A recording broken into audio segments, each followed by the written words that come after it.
Imagine this. A woman holding a top-tier Q clearance at one of the country's most secure nuclear labs heads off to work one morning. But she doesn't actually clock in. Instead, she turns right back around, heads home, meticulously wipes her entire digital life, and just walks off down a highway, seemingly vanishing into thin air. Fast forward 11 months, and her remains are discovered deep in a rugged national forest, right next to a handgun.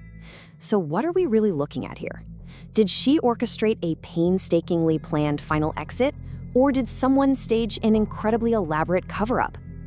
Welcome to This Explainer. Today, we're diving deep into the forensic and behavioral reality of a truly baffling case, the disappearance of Melissa Casias.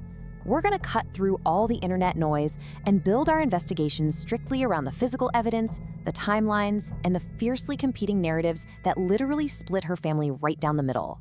We'll lay out the facts impartially, step by step, to see what the anomalies actually tell us.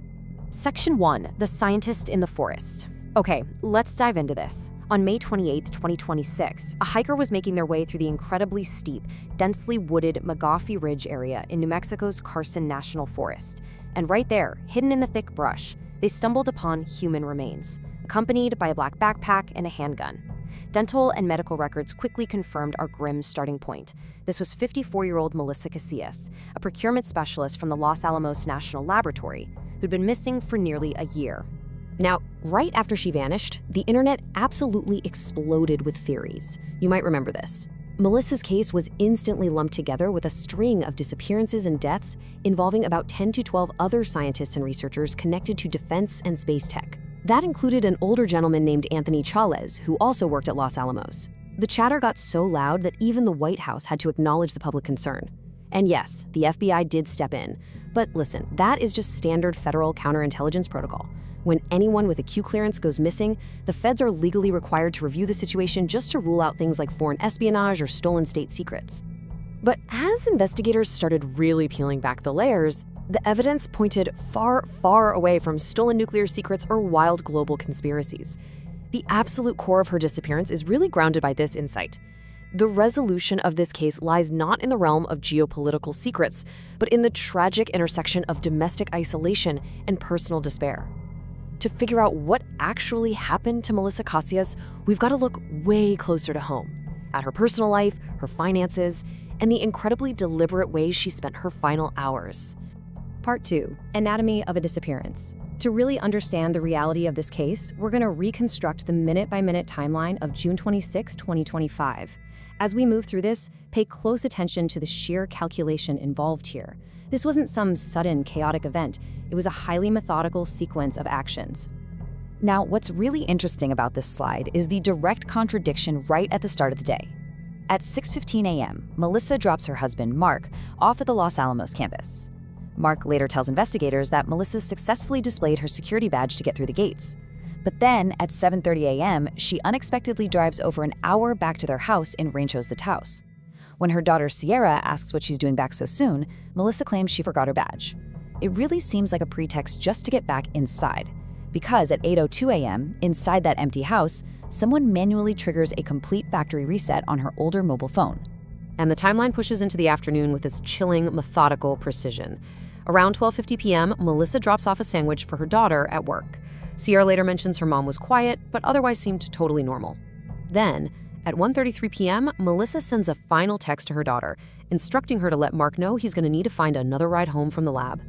Exactly 5 minutes later, at 1:38 p.m., Melissa's newer, active mobile phone is manually factory reset. She didn't just smash her phones in a panic or turn them off. She took the time, hours apart, to systematically wipe her digital footprint out of existence.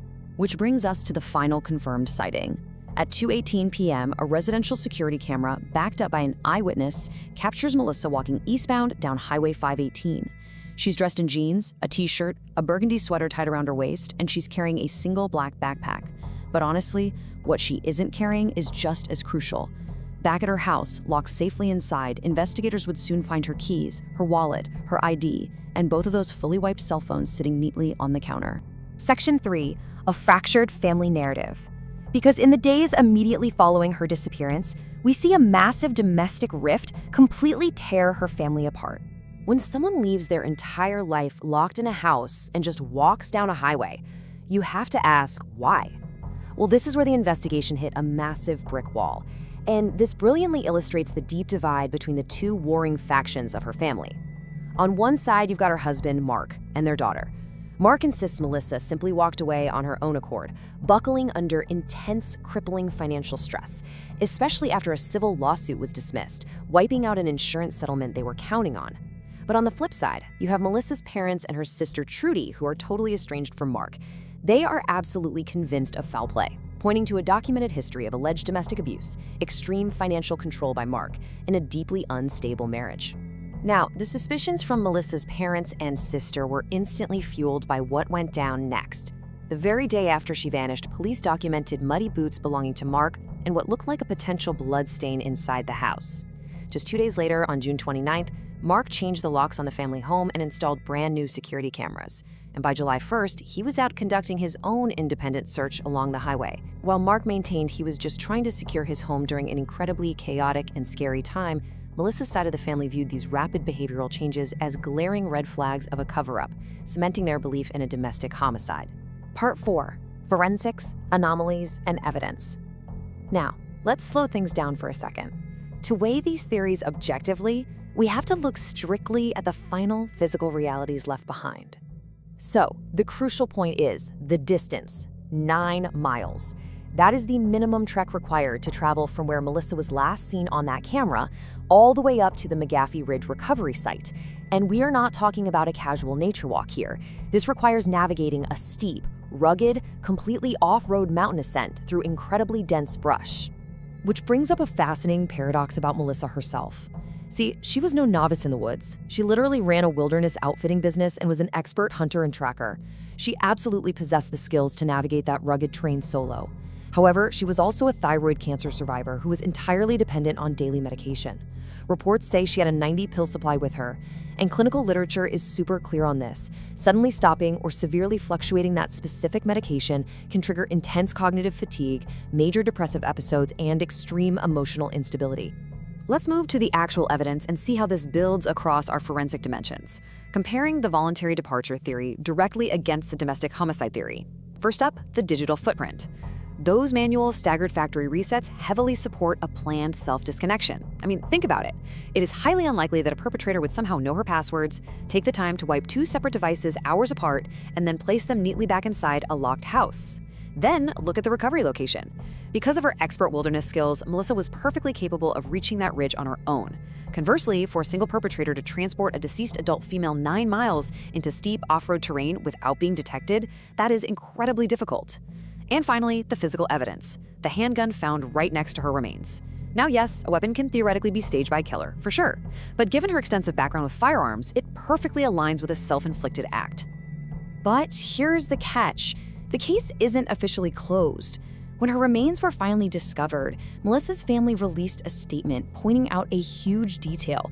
She was located in an area that rescue teams had previously searched the summer she vanished. Now, in dense forests, false negatives are super common. Bodies can easily be missed. But the family sees this as a glaring sign of postmortem staging, suggesting her remains were moved there after the fact. Because of these lingering concerns, the state police investigation remains officially active, while the medical examiner works to determine the final cause of death. Which brings us to our final question. When you look at the wiped phones, the weird excuse about the forgotten badge, and that grueling trek up into the mountains, does the evidence point to a meticulously staged homicide by an abusive partner? Or does it reveal the tragic reality of a highly capable woman suffocating under the crushing weight of extreme financial and emotional distress, planning her final exit? It's a really stark reminder of the heavy, invisible psychological tolls that can exist entirely behind closed doors, even for those holding the nation's highest security clearances. Thanks for joining me for this explainer. Keep questioning the evidence, and I'll catch you next time.